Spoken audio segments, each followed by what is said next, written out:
Hey, what's going on, guys? What's going on, guys? This is your man, Real Deal, Steele, coming to you live on this Wednesday night. Happy Hump Night, Happy Hump Eve, as it were.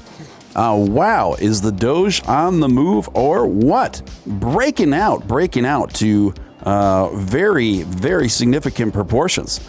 So much so that we are looking at about a 9% increase just over the last 24 hours, gang, going on 10% increase over the last 24 hours, hitting just over the 30-cent marker. What did I tell you? I told you this was going to happen. Now, will my bullish prediction remain true all the way through? I have 5 more days on my prediction that said that Dogecoin was going to see upwards of 36, 37 cents.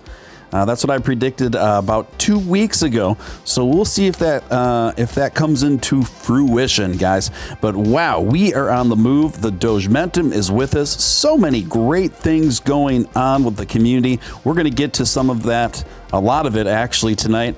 And I'm flying solo, so it's just you and I, folks. So before we get started, if you could just smash that like button. I want you to smash that like button like you'd smash your childhood celebrity crush.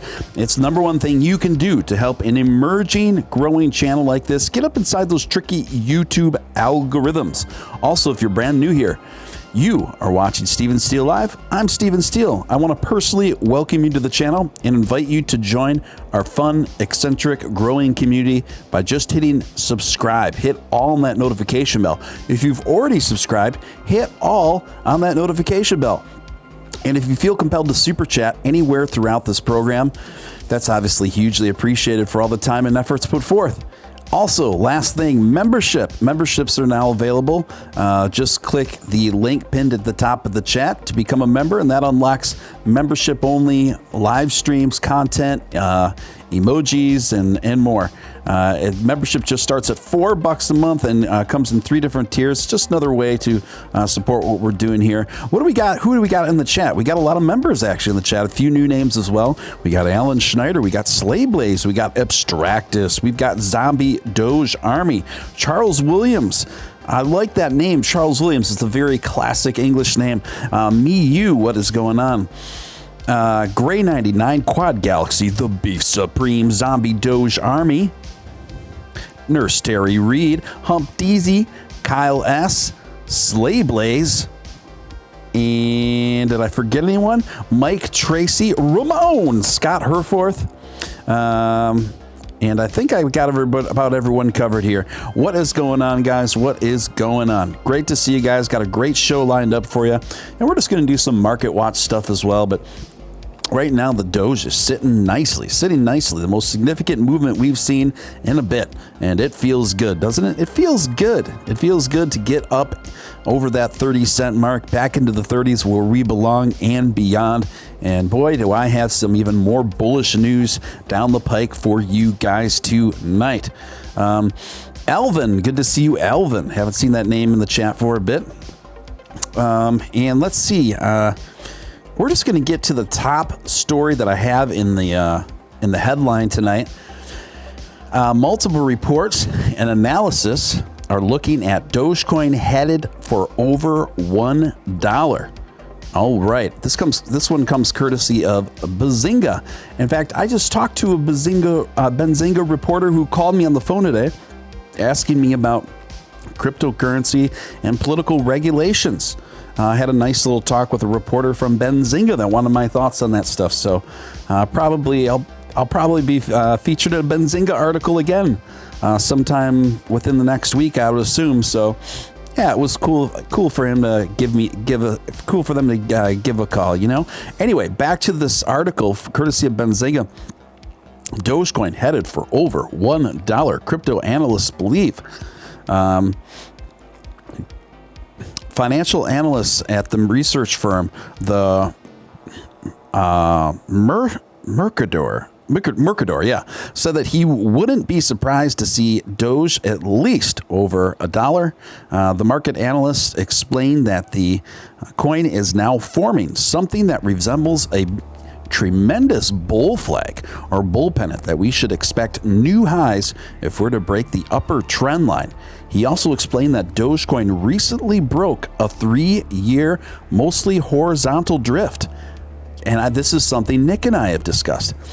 Breaking resistance and then seeing all-time highs. He mentioned that the idea that the longer a tradable good lateralizes, the more intense its trend is going to be, is widely believed among traders, suggesting that Dogecoin fans are in for a major ride.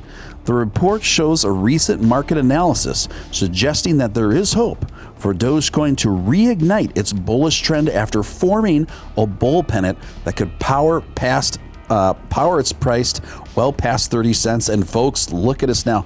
This article came out just last night, and it's already this is what's very encouraging. So these analysts are predicting Doge to go well over $1, and they said that a good signal of that's going to happen is that there is a bull flag forming, and a good indicator that Doge is going to make it over $1 is if it reaches over 30 cents in the near future. So here we are.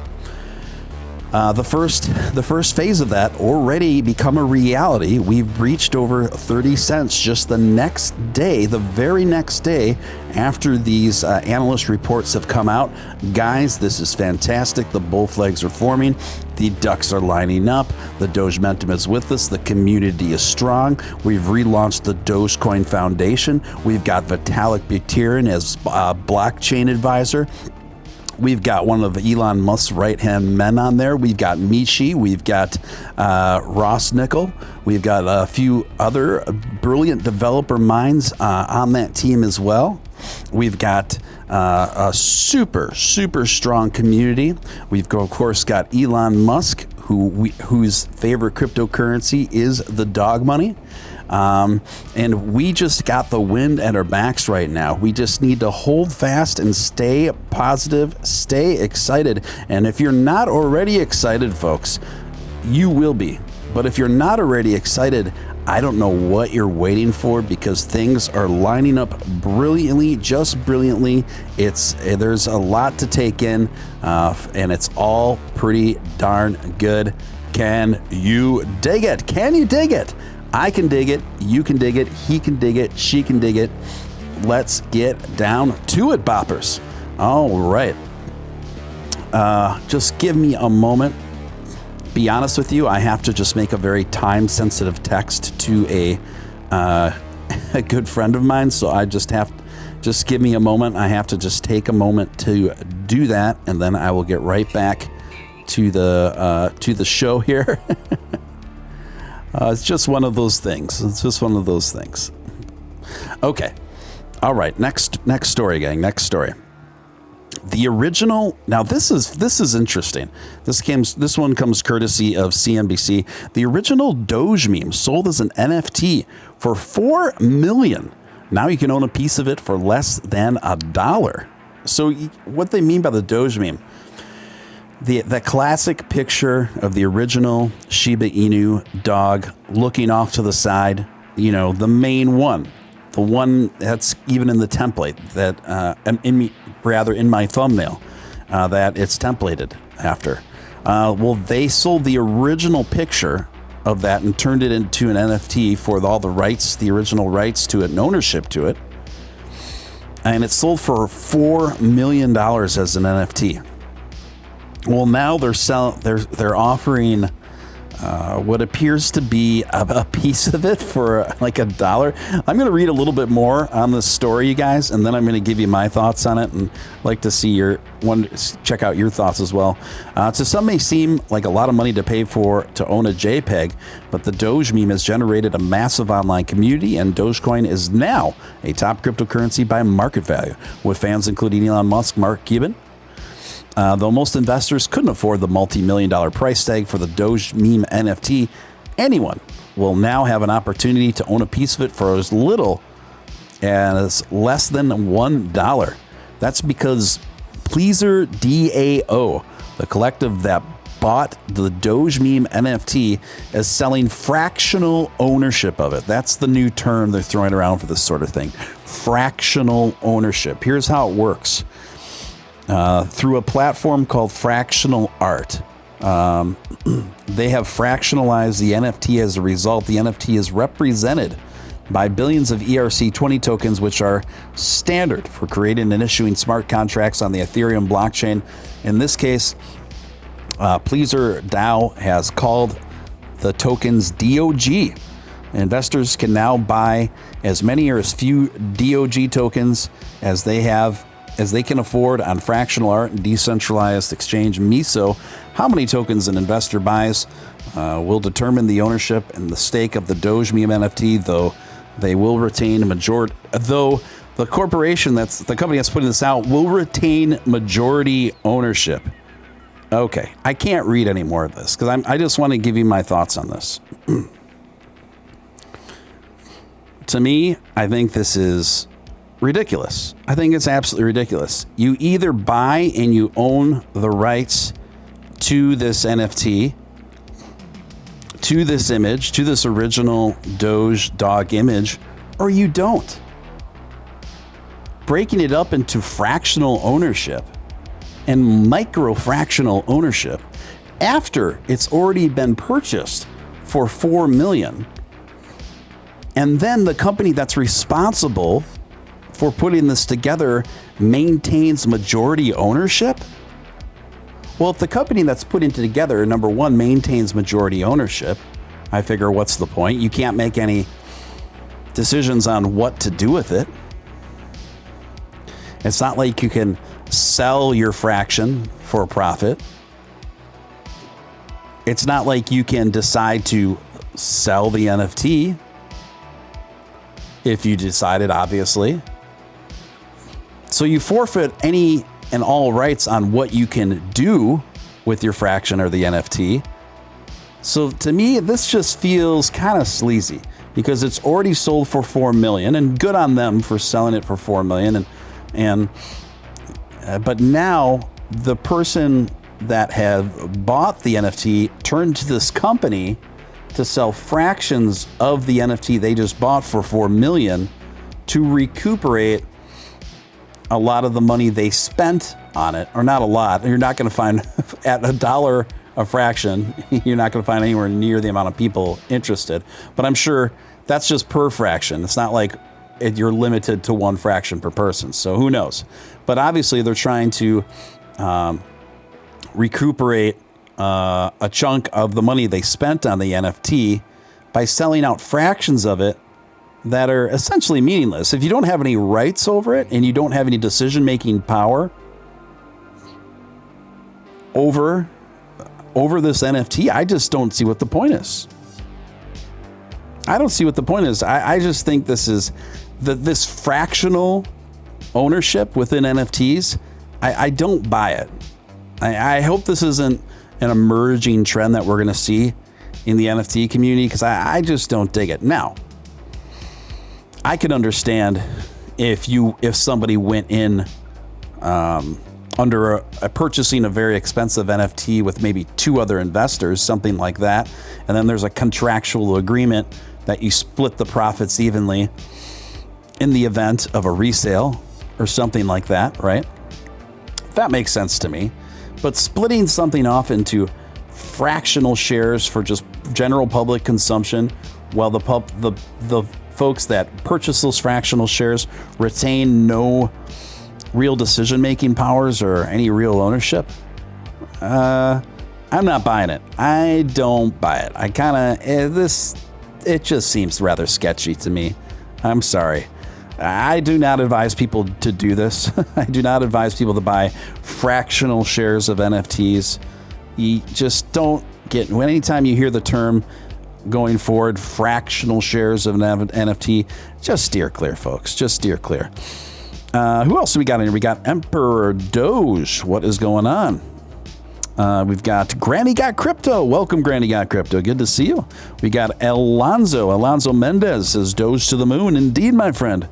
We are getting to the moon. It's not a matter of if, just a matter of when. Me, you, kind of like dealing. Yeah, kind of like that.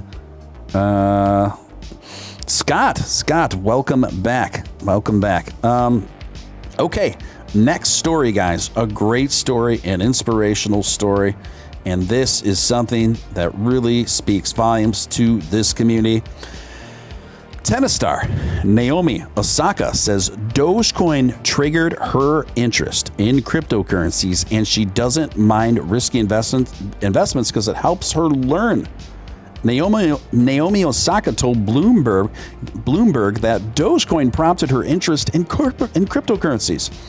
I like to fail a little bit because it makes you understand why it didn't work and why. She said about making investments. The tennis player and her sister Marie recently released a joint collection of NFTs. Dogecoin was the catalyst. Listen to this, folks. Dogecoin was the catalyst for introducing her to cryptocurrency. The 4 times Grand Slam tennis singles champion told Bloomberg in a recent interview, Osaka talked of reading about an explosion of interest in the meme token on Twitter even before her agent spoke to her about possibly investing in crypto. And for those of you who don't know who this woman is, she is the highest paid female athlete on the planet at this moment in time. She is a tennis pro, and she is the highest paid female athlete on the planet. So now we have the highest paid female athlete on the planet attributing her interest in her involvement in digital currencies solely on Dogecoin. And then she speaks of, well, how did she hear about it? Reading about an explosion of interest on Twitter. Even before her agent spoke to her about the possibly investing in it. And who are those people? Who comprises of that explosion? Who are the people that make that sort of Dogementum happen? Well, that's each and every one of you. That's each and every one of you that make that happen. So again, a common theme that I keep returning to on this show is do not underestimate the impact that you can have. Do not underestimate the influence that each and every one of you can have in shaping the future of this community and the future of Dogecoin. Here we now have then one of the most top-level athletes living on the planet, the highest-paid female athlete living on the planet, now talking about Dogecoin, attributing her interest in cryptocurrency to Dogecoin because she saw all the enthusiasm about it on Twitter. That's you. That's you guys. That's me. We made that happen. We're making those things happen. So do not underestimate the impact that each and every one of you can have. Juan says, I'm running a node. Let's go. Love to hear it. Who else is running a Dogecoin node? Anybody else running Dogecoin node? Guys, I've got nodes in different area codes. I'm all about it. I love it. I love it. All right, let's get to the next story. This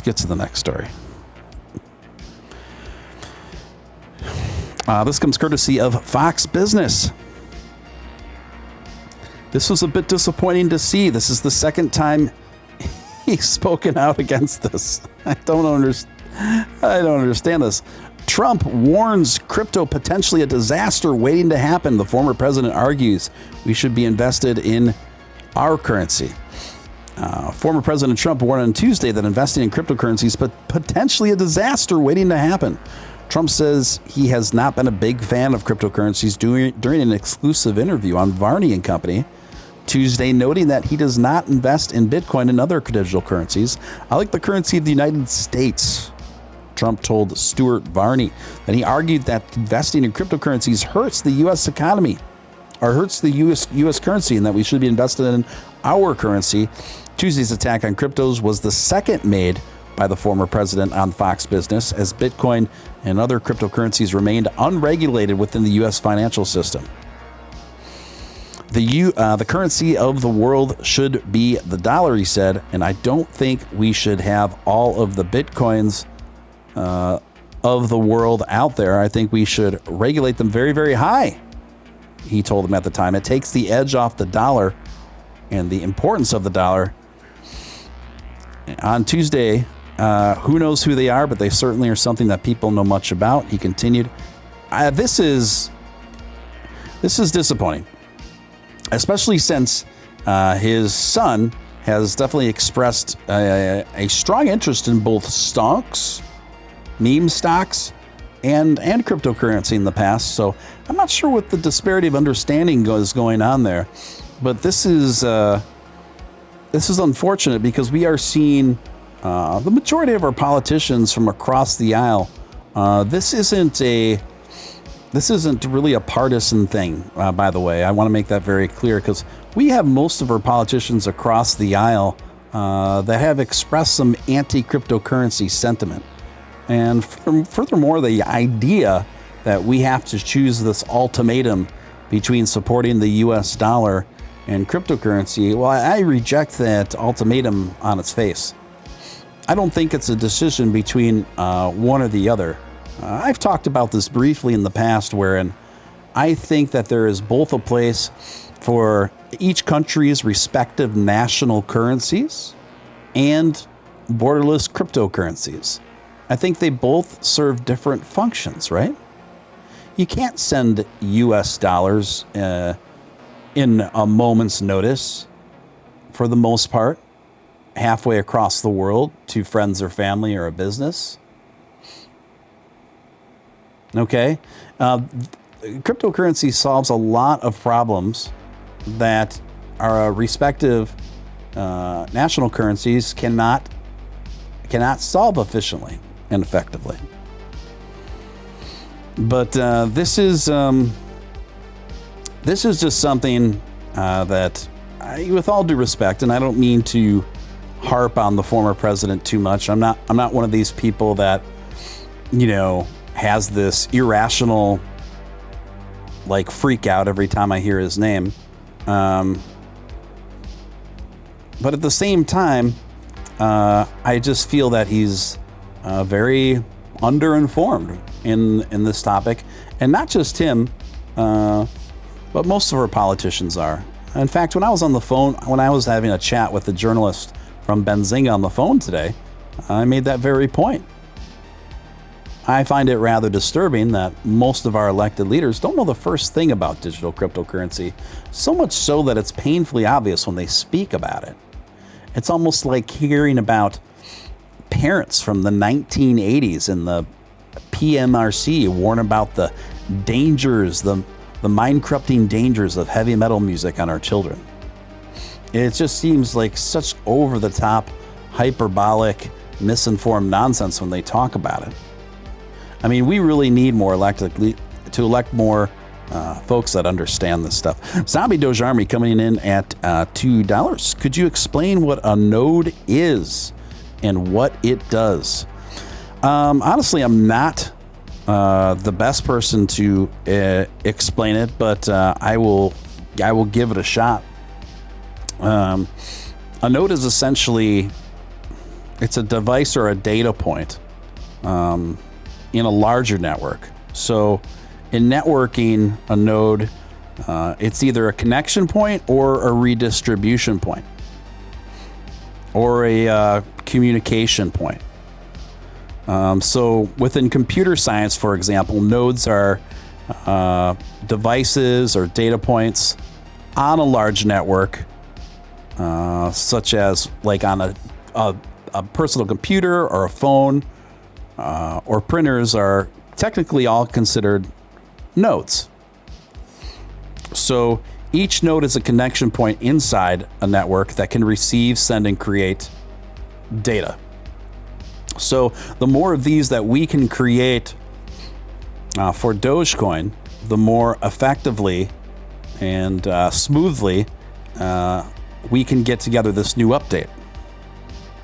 And for it to accomplish its objectives of bringing down fees and even more, and hastening the transaction times to something even more efficiently.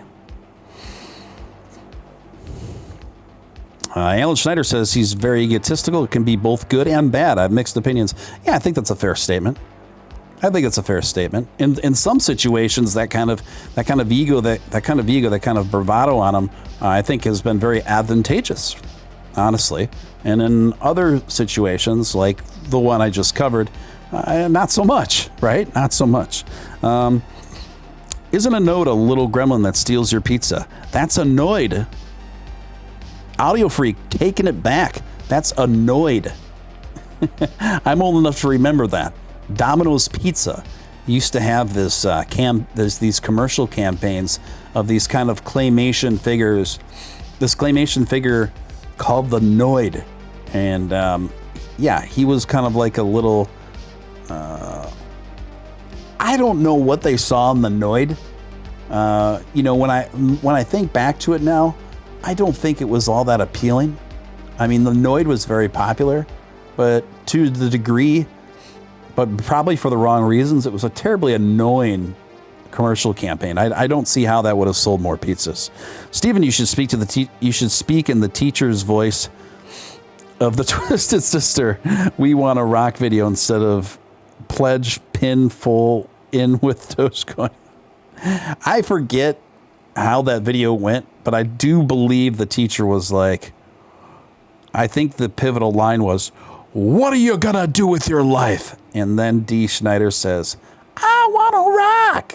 Right? That's about the best I can do under the fly. So that's just going to have to do, bang stun. Anyway, let's get down to it. Let's get to the next article here. This one comes courtesy of ZDNet. Cream finance platform pilfered for over $34 million in cryptocurrency. My goodness. The project is promised to cover losses suffered by its users. That's quite an insurance policy to cover $34 million in losses. Cream Finance has lost over $34 million in crypto after a cyber hacker exploited a vulnerability in the project's market system. The DeFi organization is the developer of a lending protocol of individuals with yield stakes. Yeah, we know what DeFi is. Cream said an attacker managed to exploit a vulnerability yesterday, leading to the theft of, get this, $463,000 in AMP token. And no, way more than that. That was how many AMP tokens there were. The theft led to $24.2 million in AMP and AMP tokens and $10 million in Ethereum. According to an updated post on the 1st, in an analysis of the attack with the assistance of PeckShield. That's an interesting name for a company. PeckShield.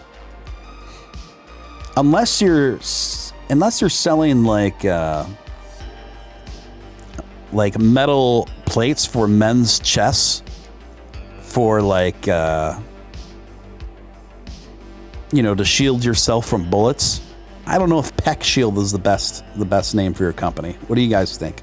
PeckShield. Cream said an error in how they, arguably Cream's probably not the best name either. I think about it. Maybe they could both join together and start a new merging company called Peck Cream. Cream Peck. How about Cream Peck? Leading to a re-entry bug was the source of the exploit. While unfortunate and disappointing, we take ownership of the error. The developer said Cream is now working with law enforcement to try to trace the attacker or attackers. As the platform says, a copycat was also in play at the time of the main attack. The second individual has a transaction history with Binance. The organization has paused AMP supply and borrow functions until a patch can be deployed. The stolen Ethereum and AMP will be replaced with 20% of protocol fees now earmarked to repay customers. That is a monumental hacking. That is a monumental hacking. That's insane amount of money. And it's also interesting how they only exclusively targeted AMP and Ethereum. Bankstun says, forget NFTs. I'm selling my California Raisins collection. I'm old enough to remember the Pizza Hut's Bigfoot pizza. I faintly remember that. Noid is the OG thug. Yes. Hey, Crypto Leprechaun. Is that the same as Doge Leprechaun? I'm assuming so. Doge for pizza. You. I see what you did there. Wow, the Bigfoot pizza. I'm going to have to Google that. It sounds very familiar, but I don't have like explicit memory of it. Okay, let's get to the next story. This one comes courtesy of futurism.com. Virtual Burning Man. I'm sure most of you have all heard of Burning Man, the annual festival, primarily comprised of eccentrics and hippies of variety. The iconic desert festival, Burning Man, has moved entirely online for 2021 over COVID concerns, allowing attendees to roam the art-laden landscape from the comfort of their own home and inside virtual reality, Wall Street Journal reports. It's not the first time the festival has moved online. Last year, a VR experience had to be put together in record time, as the pandemic was only getting started then. An estimated 500,000 people attended the virtual event at the time, according to the Wall Street Journal. Over 5 times the amount that attended in person. Wow. Well, that's like success, I would say. So not only has the virtual reality version of Burning Man held its own, it's increased its attendance by 5 times since converting to a virtual reality version. Attending this year's event is also free, though donations, well, that also explains the explosion in attendance if you make it free, right, guys? Though donations are accepted, you can check out an overview of the virtual space for yourself here, and there's a hyperlink straight from your browser. It's a major shift for many burners. Ooh, they threw some slang at us. See, I'm not super familiar with the ways and the culture of Burning Man, but I do know enough to know that burners is obviously what they call avid Burning Man enthusiasts. Burners. It's kind of cringe. I feel like we can do better than that. Burning Manners. Burn. I mean, I see, obviously, it is the obvious lingo conclusion, burners. It just seems a bit too ambiguous, and it seems to imply something other than Burning Man to me. Burners. I feel like we need something a little bit more specific, but I'm not sure what that is at this time. Anyway, it's a major shift for the many burners. Do you know what they call, by the way, speaking of lingo to describe a group of enthusiasts, there's, you know what they call avid Jimmy Buffett fans? By the way, I'm not one of them. They're called parrot heads. Parrot heads. Just let that sink in. Parrot heads. I feel like most parrot heads, I think they do the majority of their drinking at TGIF Fridays at happy hour. I don't know. It's just a hunch. I could be off. Anyway, it's a major shift for the many burners who are usually willing to travel long distances to attend the event, normally held in the Nevada desert. This time, all they will do is have to strap on a virtual reality headset to get their Burning Man freak on. The event, called Virtual Burn, I actually like that. It's got a ring to it. Virtual Burn this year's is themed around decommodification, free expression, and self-reliance.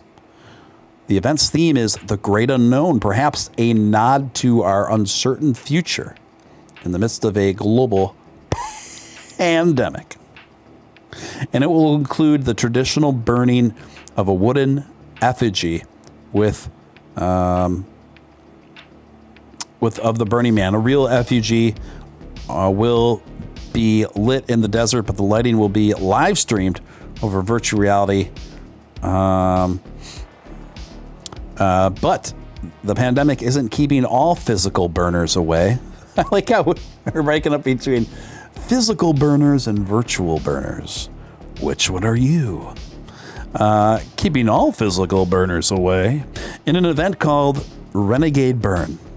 Being held in the Nevada desert is expecting some 10,000 people gathering at the site, according to Billboard. Similarly, last year saw a large group of people attend a not Burning Man for their own unofficial event. But at least organizers are trying their best to make the virtual burners feel like they're attending the real thing this year. They programmed in a rainstorm in the desert, causing hours of virtualized delays. Just like it did in real life in 2013. I feel like that's a really bad programming idea. Hey, look, guys, it's just like if you went to Burning Man in 2003. We're going to allow the virtual burners to experience hours of delays just to make it like the real thing in 2013. I think if you asked most quote-unquote virtual burners if they would like the hours of delays included or omitted from their virtual Burning Man experience, I think the overwhelming majority would vote for the latter. What do you guys think? It's so funny that you guys are talking about pineapple on pizza, because I literally have another story in my notes here about that very thing. It's just super coincidental. Super coincidental, you guys. Hey, Steven, thoughts on NFTs in the long term? Honestly, I think it's a bubble. Can't wrap my head around the practicality and logic of spending so many thousands on poorly pixelated, silly JPEGs. Thanks for sharing your thoughts. I've been talking quite a bit about JPEGs lately on this show, specifically the questions that you proposed there. And I do appreciate your opinion. I understand that mindset. I respect the opinion that to some people, physical art is the only thing that feels very tangible and fulfilling to them. I get that. But it's my thought, and I'd say this is somebody who's been a vintage art collector for many years. To me, my personal relationship with NFTs, it just adds an extra dimension to the buying and selling experience and ownership experience of art, just through a different kind of medium. In terms of the poorly pixelated JPEGs, art is a very subjective medium, right? What is cool to one person isn't going to be very cool to the next. Now, one could argue that the manufacturing and the creation of these kind of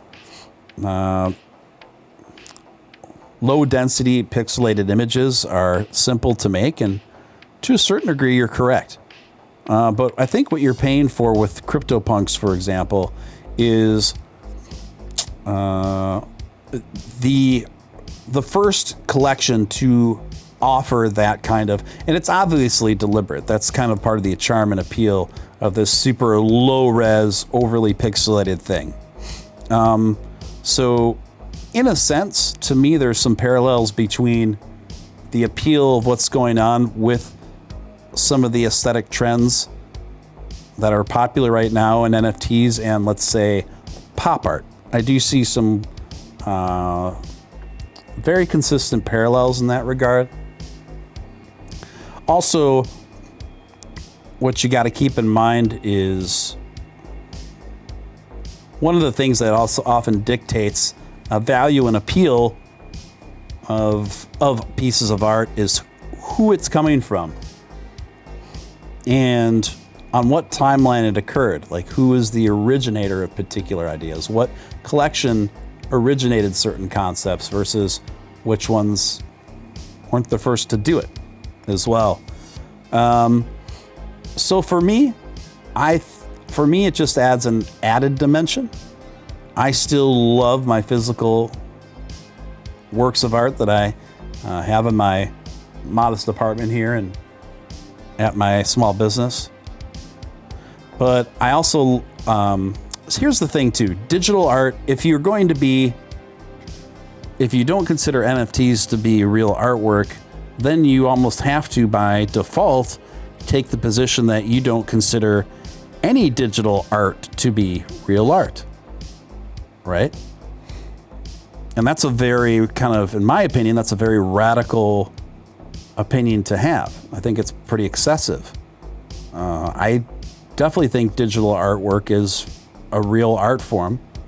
Particularly, well, I don't even want to say particularly. Again, art is subjective. But some of this digital art is extremely difficult and detailed, and requires a tremendous skill set. But how do we, by what other metric are you able to buy and sell the ownership of digital creations, right? Well, that is where blockchain comes in. Blockchain is the only logical, concrete, technological solution to being able to put ownership on digital artwork. So anyway, that got me. I hope that helps you. That being said, I do respect your opinion on it.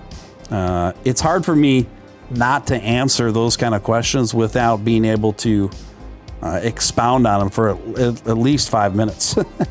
Alan Schneider coming with a $5 super chat. If they want to spend hours waiting on rain delays for bands, they can always go to Woodstock. Thank you, Alan. Appreciate the super chat. Appreciate it. You guys are really making me hungry talking about pizza. You guys are really making me hungry to talk about pizza. Green olives. I love green olives on pizza. I love green olives in my tomato sauce. I love green olives in any sort of Italian food, Mediterranean food, obviously Greek food. I love all kinds of olives, but green olives are my favorite. The big ones, the big green olives. Okay. Why do I love green olives? I love how salty they are. They're just explosions of flavor. And when I eat pizza, now because I'm severely, like, when I mean severely, I am severely lactose intolerant. So unfortunately, I'm not able to indulge in dairy anymore. I can't. My doctor says no go. But you're very welcome, LD in New York. I hope that was helpful for you. But that being said, there are some actually they've really come a long way as far as the dairy-free cheese scene. And I just actually made a dairy-free, gluten-free pizza. I know, it sounds so pretentious. I don't mean to sound pretentious. I'm just personally, I have to stay on a strict dietary routine because of the health issues I'm dealing with right now. So that being said, I did cook a dairy-free, gluten-free pizza the other night that tasted phenomenal. And this is what I had, guys. This is what I had. I had gluten-free dough, and I really thinned it out. My favorite pizza is thin, crispy crust. Thin, crispy crust is far and away my favorite kind of pizza. And then what I do, I take some olive oil with some fresh garlic, and I finely mince that chopped garlic with a pretty generous amount of olive oil, and not the light olive oil, the full-bodied olive oil. And then I drizzle kind of generously that olive oil mixed with the fresh garlic chopped on the base of the crust before I do anything. On the base of this thin crust. And then after that, I take fresh marinara sauce, like the freshest. And then I put a pretty good layer of fresh marinara over the top of that garlic-infused olive oil. And then after that, I chop up some onions, some red onion. I like green pepper on there. I like a little bit of spinach. I like some artichoke hearts, and then I like pepperoni and sausage. And then lastly, and most importantly, green olives. Ladies and gentlemen, green olives are the final thing that just sets it off, brings together a full body of flavor once all that stuff gets really cooking and melting together, you see? So then you put that in the oven. I cook it a little bit longer than most people because I like my pizza just a little bit well done. Just a little bit well done. I like that cheese, and I used dairy-free cheese, and it was pretty darn good, actually. You want it a little bit browned. You want it browned. And you want that crust crispy so it can hold all the things that you put on it. Thin and crispy. So, and then when you pull it out, then I also made enough garlic-infused olive oil. Now, this is the jam. And then you keep that in a little ramekin, a side ramekin of that stuff. And why do you do that? Because when you're eating the pizza and you get to the end where the crust is, then you dip that crust in your garlic-infused olive oil. And I like dip it. I love olive oil. I love healthy fats. I love just using generous portions of olive oil. Then you just put your crust and you let it soak for the end of your piece of pizza in that ramekin of garlic-infused olive oil. Then you eat it. My gosh. It is out of this world. I feel like I have to make another one right now, guys. I feel like I have to make another one right now. Someone asks, how do you make cheese with no dairy? Well, they just make dairy-free cheese. It's dairy-free cheese is pretty easy to come by these days. A few years ago, and it was, only a couple select stores that sell it. Now they pretty much sell dairy-free cheese in most grocery stores, in the like produce cold case section. And then you pull out, says you guys are in your dirty minds, you kids. Anyway, speaking of which, I have the perfect, and I mean the perfect story to segue out of this one, guys. Can you dig it? Here we go. This comes courtesy of The Bite. Picky astronauts refused to put pineapple on their space pizzas. Yeah, that's right. We just took a turn on Steele Live towards space pizzas. Space pizzas. Astronauts stationed on board the International Space Station threw their own zero-gravity pizza party, as seen in a clip uploaded on Instagram by European Space Agency astronaut Thomas Pesquet. Floating pizza night with friends. Almost feels like Saturday on Earth. This astronaut wrote on a caption.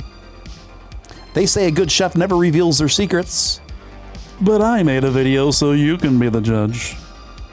The crew was celebrating NASA astronaut and current crew member Megan MacArthur's 50th birthday. My space brothers went all out. Quesadillas and tortilla pizzas with real cheese, she wrote in a Monday tweet. And to get ahead of the possible criticism from Italians watching back on the ground, Pesquet and her team and the rest of the team made one notable omission while topping their pizzas. Everything but pineapple.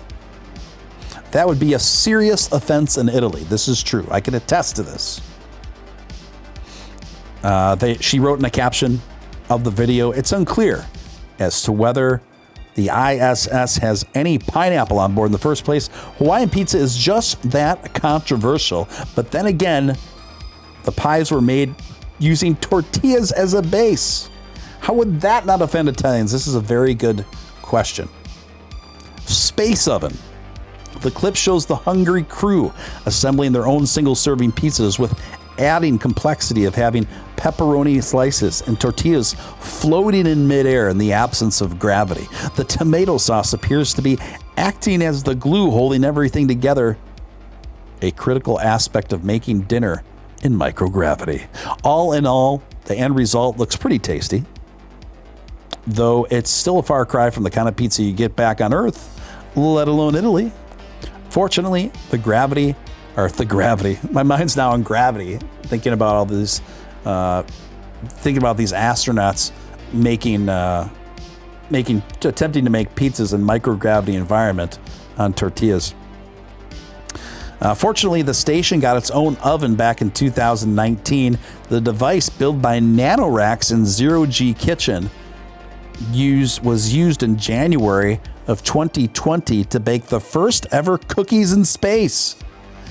I feel like that could be a mini documentary all on its own. Cookies in space. Cookies in space. I would watch like a 20-minute documentary called Cookies in Space. Honestly, if I was sad and depressed enough, I'd watch a 2-hour documentary called Cookies in Space. How about you guys? Anyway, I want to take a poll in this room right now. If you are for pineapple on pizza, I want you to press 1 in the chat. If you are anti and you say, no way, Jose, no pineapples on my pizza, I want you to press 2. So if you are pro pineapple on pizza, press 1. Anti pineapple on pizza, press 2.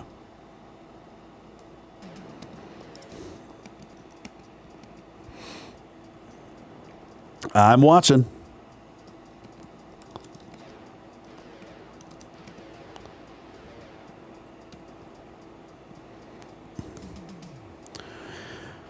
People are talking about Carl's Jr. Is Carl's Jr. in the mix?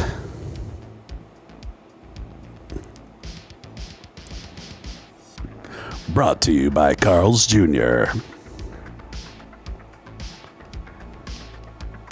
What do you say, gang?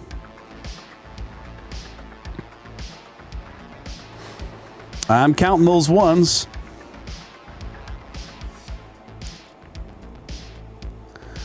Okay, I'm gonna count them. Hold on.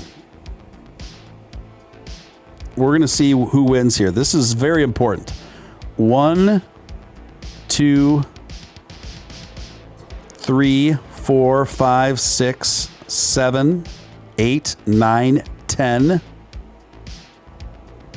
I got 10 ones so far. Hurry up, I'm closing the voting in 30 seconds.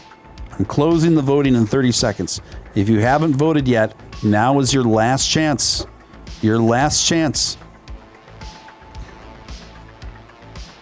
Carl's Jr. voted 1. That's 11 votes for pro pineapple pizza.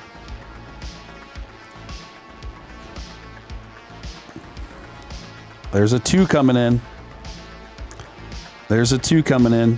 We have any more votes? I'm going to close the voting in 5 seconds.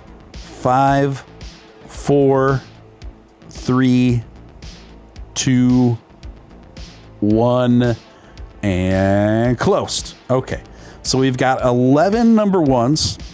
Now let's count the number 2s, guys.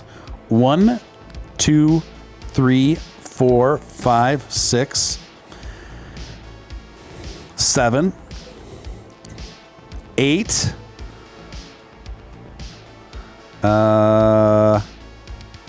8. And another number 1 came in, so we've got 12 pro pineapple, 8 anti pineapple. So the pro pineapple folks are here to stay. Guys, you're not going to like my answer. I'm anti pineapple on pizza. I think it's rather disgusting to put fruit on pizza, frankly. Just my personal opinion. Don't hate me forever. Just my opinion. So that, with my vote, we still lose. It's 12 pro pineapple, 9 anti. Pro pineapplers are here to stay. What's going on? You guys win it. You guys win it. What can I say? What can I say? Beef Supreme says all pizza's pretty good. You know, pizza is one of those things that's it's such an attractive food that even when it's bad, it's all right. Even when you're having bad pizza, it's all right. Usually, anyway. And there's not many foods you can say about that. Anyway, it's hard for me to read my notes. My Doge, my real life Doge, has jumped up by my side and is requiring attention and pets from me. She's being very needy right now. So let's see. Let's get to the next story here, guys. Now that we're on these weird stories that revolve around the outer space, let's knock down one of them, shall we? Oh, by the way, I missed a super chat. Let me see here. Oh, my Doge is barking. It's okay. It's okay. Mr. X coming with a $5 super chat. Most underrated, best live stream out there. Thank you so much, Mr. X. Always good to hear from you. Thank you for the kind words. I'm not sure if that's true or not, but I do appreciate the strong support. Ranch and pizza goes well. Ranch. Sometimes you just gotta dip it in some ranch. That's something the crypto cowboy likes. When he's not eating his Texas toast, he's taking entire pieces of pizza and dipping it in big vats of ranch. Yeah, but I agree with you, Beef Supreme. If the pizza's really bad, just douse it in ranch. If all else fails, just douse your crappy pizza in ranch. And my dog is being a security dog, Doge. She thinks someone's here and no one's here. We need Doge pizza. I agree. Anyway, check out this next story, you guys. This comes courtesy of Futurism. Someone made a perfume that smells like outer space. What? Someone made a perfume that smells like outer space. We've all had space ice cream. This takes it a step further. Okay. They go on to write this. You'll never get a whiff of it directly. I feel like I have to read this one in a different voice.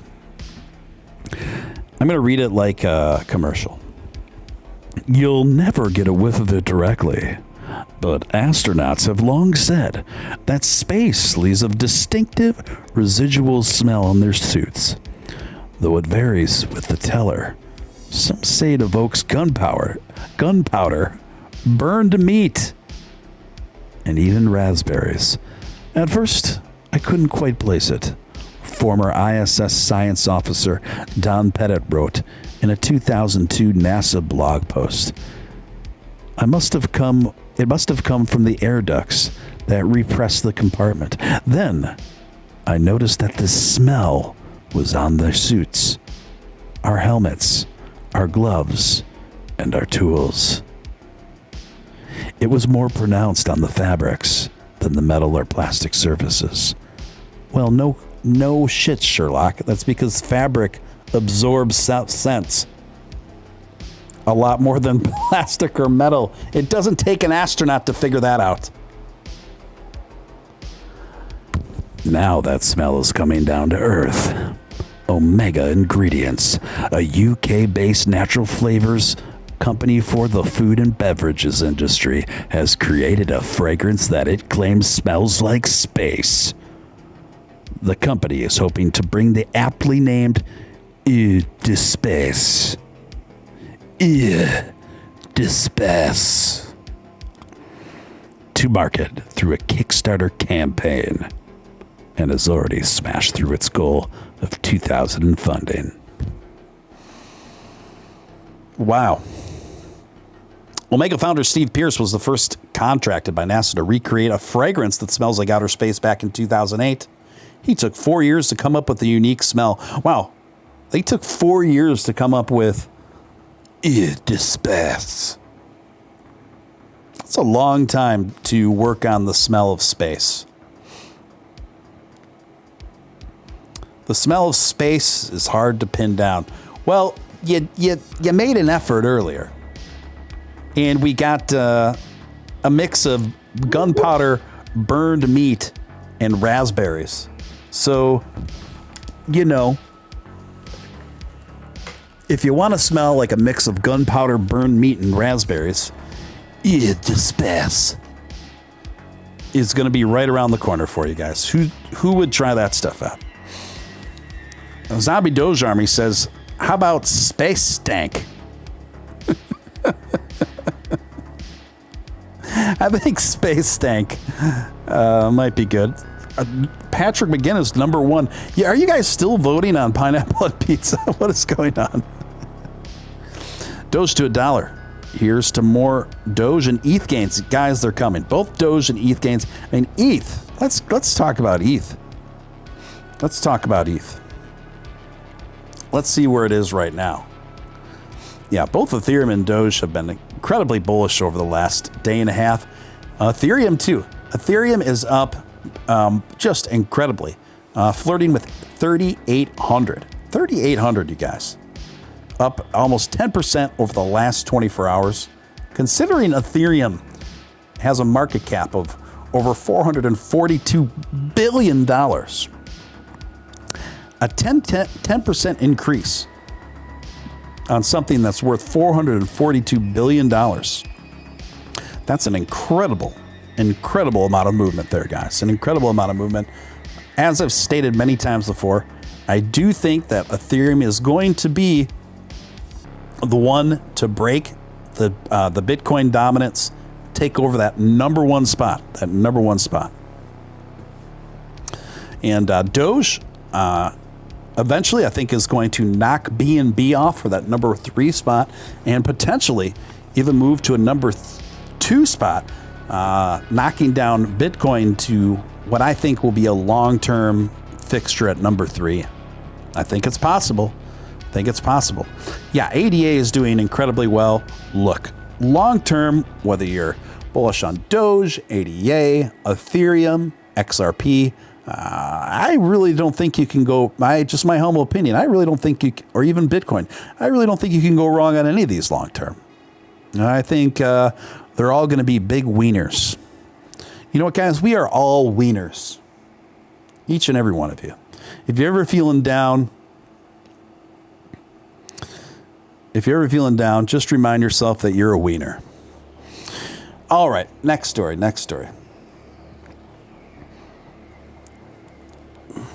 Patrick says space smells like freezing your lungs to death and your eyes pop out, I think. Well, that's certainly what happened to Arnold Schwarzenegger in Total Recall when his helmet broke on the rocks. That's my Arnold Schwarzenegger is suffocating impersonation. Best I can do, guys. Anyway, next story. Doge X. Have you guys heard of Doge X? Doge X is a new NFT line coming out. And it's a project that's been commissioned by Matt Wallace, and they asked me to come on board. So on that team, so yeah, I'm honored to come on board that team, and it's a NFT series. That's a very, very Doge-esque NFT series. I'd say the style, aesthetically, the difference with the Doge X line that I've noticed from, and I also own another piece I like very much from the Slum Doge Billionaires line. I'm not like, I like them both. I think this whole field is so new that I think they offer their own distinct stylings that I like for different reasons. The Doge X line I like because it's a little bit cuter. If you look them up on Twitter, it's DogeX 2021. The whole line is like, it's a little bit cuter than the other lines. The Shiba Inu dogs they're like smaller. They're more like, they look more like the puppy style, and they're a bit cuter. And the detailing's very good. So yeah, they asked me to come on board with them, and so that's cool. I'm stoked to be on board, and so is Who else they got on board? I'm just checking it out right here. Yeah, Miles G, Crypto Batman, Mike Davis. So we're all kind of a part of that team now, and they're going to drop. That whole collection drops in 6 days. I think it has a good chance of being absolutely massive. So just keep an eye out for that if that's something that might interest you. But yeah, I'm excited. I'm excited to be on board for it. Anyway, Zombie Doge Wiener Army, get it right. Total Recall and The Fifth Element are both good. Yeah, I like both of them. Though I'd have to take Total Recall a little bit over. If I had to pick one of the two, I'd have to pick Total Recall. And then Colin Farrell was the protagonist in the remake of Total Recall. Didn't do too shabby of a job. I thought it was decent, but nothing like the original. I love movies like Futurist, movies like Total Recall. It kind of reminds me, it has the same vibe as like Starship Troopers, right? It's very kind of over the top, and there's some kind of subtle / not so subtle sociological messaging going on there. Some provocative social commentary that goes along with movies like that. I think Starship Troopers, you haven't seen that, is full of that kind of stuff. I think it's really well written, really well done, and it features one of my biggest crushes from childhood, Denise Richards. Denise Richards in Starship Troopers is just an absolute smoke show. My goodness. Denise Richards, I'll have a lifelong crush. I have a lifelong crush on Denise Richards to this day. Anyway, next story, guys. This comes courtesy of Coin Rivet. Get this. Ripple XRP claim another victory in SEC courtroom saga. In another win for Ripple in the ongoing courtroom saga against the SEC judge, Sarah Netburn has sided with arguments put forth by the XRP legal team and will rule decisively and deliberatively about the process procedures on September 28th. In personal review, the judge will now conduct an on-camera examination of the internal documents herself without the XRP legal team in order to ascertain whether SEC has overstepped the mark in regard to deliberative process procedures in an effort to minimize fact discovery. Ripple has also called for the disclosure. This is a real player move, in my opinion. Very smart. Ripple has also called for the disclosure of SEC employees' digital asset holdings at the time of the litigative actions. Ripple lawyers argue this is relevant because comments made by former SEC Director William Hinman during a speech to the Yahoo Finance All Markets Summit in 2018, which seemingly saw Hinman deem Ethereum a non-securities asset. Wow. I think that's hilarious. Well, I'm really excited for XRP holders on this one.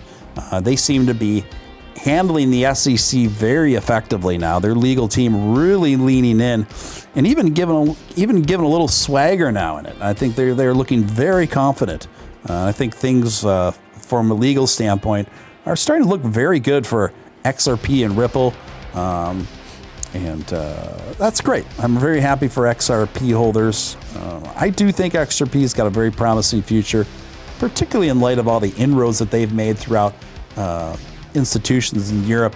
I know some people are also very skeptical of XRP in terms of how close they are to certain institutions, and it's important to keep an eye on that as well. I'm not discounting those concerns, but strictly from a investor point of view, the XRP does seem to be a pretty sound decision long term.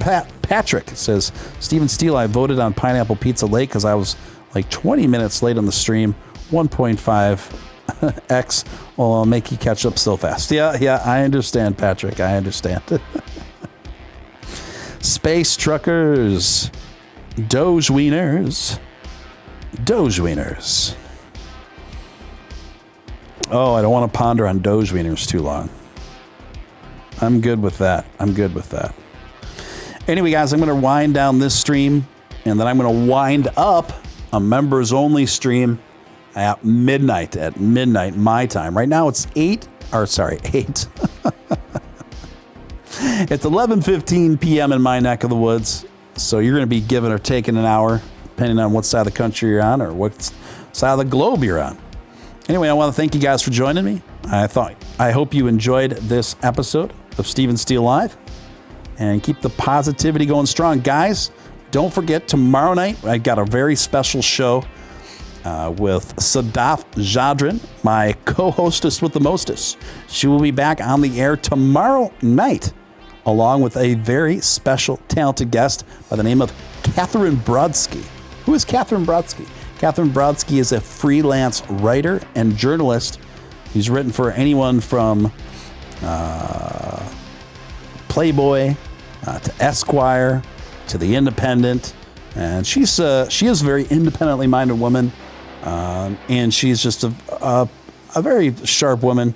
I think she's got a unique perspective on things. It's always great having interesting conversations with her. I had her on the show one other time months ago, and I'm excited to have her back, especially with Sadaf at my side. And I think tomorrow night's going to be a really cool, interesting conversation on that episode. Don't miss that. That will be at 9:30 p.m. tomorrow night. But I'm going to have a members-only extended stream at midnight. That's going to be about 40 minutes. So if you're not a member, it's easy to become one. You can become a member for as little as $4 a month. You just click the link pinned at the top of the chat, and then you'll get access to the members-only streams and other features as well. But thank you guys so much. Appreciate each and every one of you. Hope you enjoyed this. I know I did. And members, I will see you guys. And watch, I'll put the members-only stream link up on Twitter and in the Discord in case you don't know where else to go, but you should get notifications on that. Anyway, thank you so much, guys. Until next time, this is Steven Steele signing out. If we operate with extreme urgency, then we have a chance of making life multiplanetary. Still just a chance, not for sure. If we don't act with extreme urgency, that chance is probably zero. And the rate of innovation is not going to be constant. It's either going to increase the rate of innovation, or it's going to slow down. If you look at American access to space with Crew, we were able to go to the moon in '69. Then with the space shuttle, we could only go to low Earth orbit. And the space shuttle retired. And then for almost a decade, there was no America had no access to space with people. So this is a pretty bad trend. It's trending to zero. Right. We need a very strong trend in the other direction in order to have any chance whatsoever of making life multiplanetary. Yep.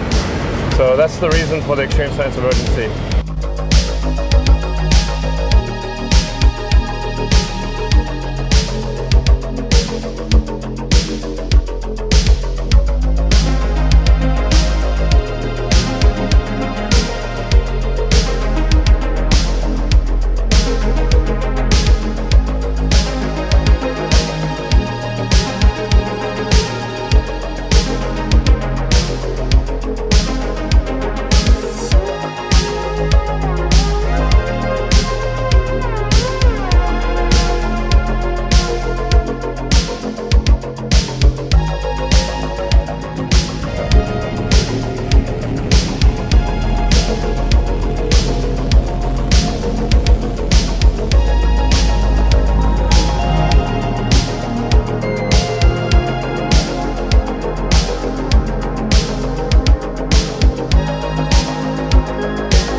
build the technologies necessary to make life multiplanetary.